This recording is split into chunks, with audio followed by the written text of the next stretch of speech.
अस्सलाम वालेकुम स्टूडेंट्स। इस वीडियो लेक्चर के अंदर हम बात करेंगे कम्युनिटी लेवल की।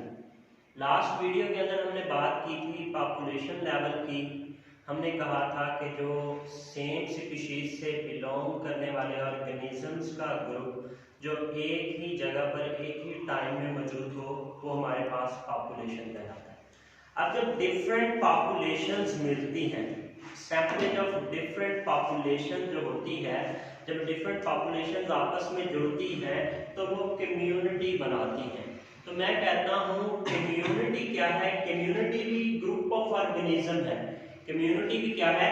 ऑर्गेनिजम्स का ग्रुप है, लेकिन डिफरेंट पॉपुलेशंस के, डिफरेंट पॉपुलेशंस का जो ग्रुप है ऑर्गेनिजम्स का, जो कि एक ही जगह पर मौजूद हैं और एक ही टाइम में मौजूद हैं, वो ग्रुप हमारे पास कहलाता है कम्युनिटी। कम्युनिटी लेवल के अंदर हमने बात की कम्युनिटी क्या है। कम्युनिटी को हम डिफाइन करते हैं group of organisms of different populations located at same place in same time. अगर सेम टाइम में सेम प्लेस के ऊपर डिफरेंट पॉपुलेशंस का जो ग्रुप मौजूद है तो उसको हम नाम देते हैं कम्युनिटी का। मिसाल के तौर पर फॉर एग्जांपल हमारे पास कम्युनिटी की एग्जांपल है फॉरेस्ट, जंगल। जंगल के अंदर डिफरेंट पॉपुलेशंस मौजूद हैं, डिफरेंट स्पीशीज की पॉपुलेशंस मौजूद हैं।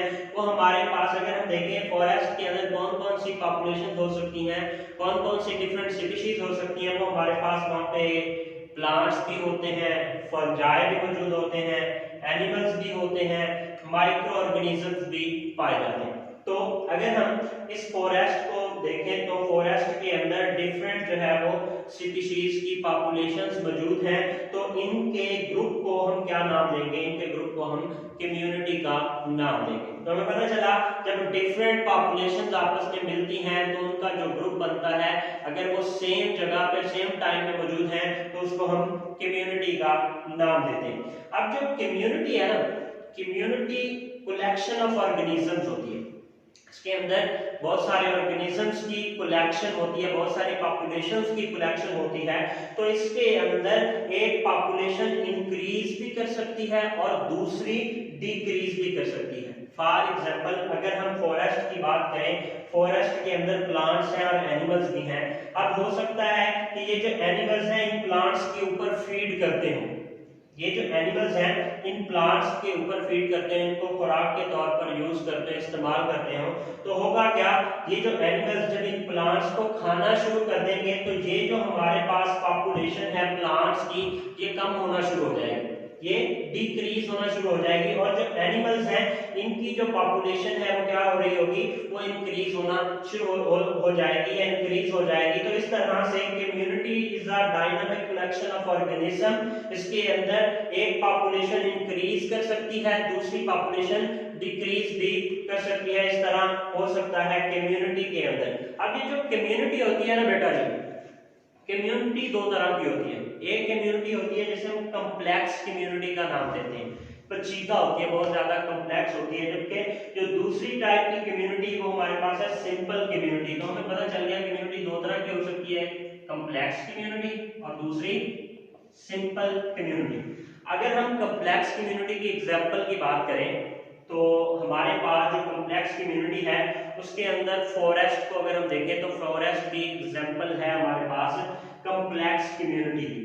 अब जो फॉरेस्ट है, फॉरेस्ट के अंदर अगर हम देखें या कॉम्प्लेक्स कम्युनिटी जो है इसके अंदर होता क्या है, इसके अंदर नंबर और जो साइज होता है पॉपुलेशन का वो ज्यादा होता है, लार्ज होता है। मतलब अगर हम बात करें कि कॉम्प्लेक्स कम्युनिटी के अंदर जो पॉपुलेशन मौजूद हैं उनकी तादाद भी ज्यादा होगी, उनकी जो है वो साइज भी ज्यादा होगा। फॉर एग्जांपल पॉपुलेशन जो है वो तकरीबन 50 पॉपुलेशन है और उनका साइज क्या, उनकी पॉपुलेशन भी जो है वो लाखों में हजारों में मौजूद है।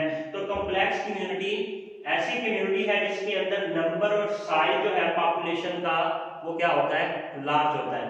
मैक्सिमम होता है, ज्यादा होता है as compared to simple community. अगर हम सिंपल कम्युनिटी की बात करें तो हमारे पास फॉलन लॉग की जो कम्युनिटी है, फॉलन लॉग हमारे पास है, कोई दरख्त है वो गिरा हुआ है, उसके नीचे जो रहने वाली पॉपुलेशंस है डिफरेंट स्पीशीज की, वो जो कम्युनिटी बनाती हैं उसे हम सिंपल कम्युनिटी का नाम देते हैं। एक दरख्त है, उसके नीचे थोड़ी तादाद में जो है वो स्पीशीज होंगी, थोड़ी उनकी पॉपुलेशन होगी, तो वो कम्युनिटी क्या कहलाएगी? सिंपल कम्युनिटी कहलाएगी। फॉर एग्जांपल अगर हम देखें तो उसके अंदर हमारे पास फॉलन लॉग के अंदर नंबर और जो साइज है पॉपुलेशन का वो क्या होगा? कम होगा, स्मॉल होगा।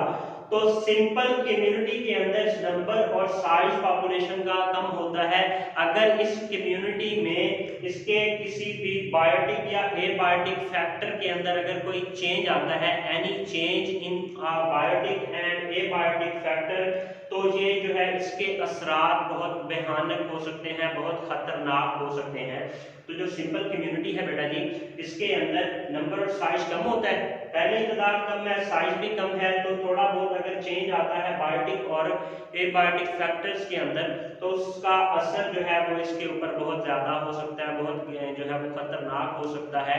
तो इस तरह से ये जो है वो इसके इफेक्ट होने के चांसेस ज्यादा है अगर एबायोटिक और बायोटिक फैक्टर्स के अंदर चेंज आता है। तो इस तरह से हमने बात की कम्युनिटी लेवल की। कम्युनिटी लेवल के बाद हमारे पास जो लेवल है उसका नाम है बायोस्फीयर लेवल। चलिए, बायो का मतलब होता है लिविंग ऑर्गेनिज्म या लिविंग थिंग्स।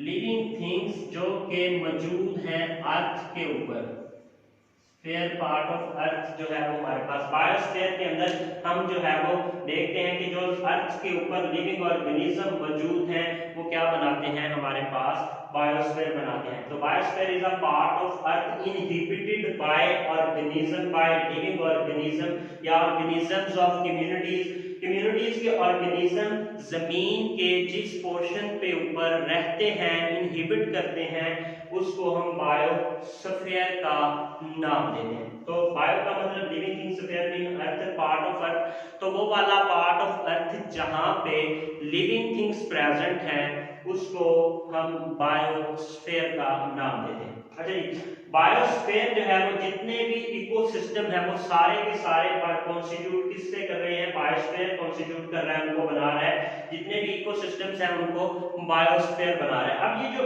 इकोसिस्टम है, इकोसिस्टम क्या होता है? तो मैं कहता हूं वो वाले एरियाज जहां पे लिविंग ऑर्गेनिज्म इंटरएक्शन करते हैं नॉन लिविंग ऑर्गेनिजम्स के साथ, तो इंटरएक्ट करते हैं नॉन लिविंग कंपोनेंट्स के साथ, वो वाले एरियाज हमारे पास एनवायरनमेंट के क्या कहलाते हैं? इकोसिस्टम कहलाते हैं। और ये जो है वो इकोसिस्टम हमारे पास जोन ऑफ लाइफ भी कहलाता है। अर्थ के ऊपर जोन ऑफ लाइफ जिसे हम कहते हैं वो हमारे पास है इकोसिस्टम। हमने बात की इकोसिस्टम की, तो ecosystem areas where living organisms interact with non-living components of environment। अगर वो वाले एरिया जहां पे लिविंग ऑर्गेनिज्म इंटरेक्ट कर रहे हैं नॉन लिविंग कंपोनेंट के साथ जो कि एनवायरनमेंट के अंदर मौजूद है, उसको हम इकोसिस्टम का नाम देते हैं। ये जो इकोसिस्टम है इसको हम अर्थ के ऊपर जोन ऑफ लाइफ का नाम देते हैं। इस तरह से हमारे आज जो लेवल्स ऑफ ऑर्गेनाइजेशंस हैं जिनको हम जो है वो स्टडी करते हैं, या साइंटिस्ट लिविंग थिंग्स को स्टडी करने के लिए जिन्होंने जो लेवल्स बनाए हैं वो हमारे पास कंप्लीट हो चुके हैं। इस तरह से हमारा ये टॉपिक कंप्लीट होता है। इसके बाद हम जो है वो फर्दर ऑर्गेनाइजेशन देखेंगे, यूनिसेलुलर और मल्टीसेलुलर ऑर्गेनाइजेशन। अल्लाह हाफिज।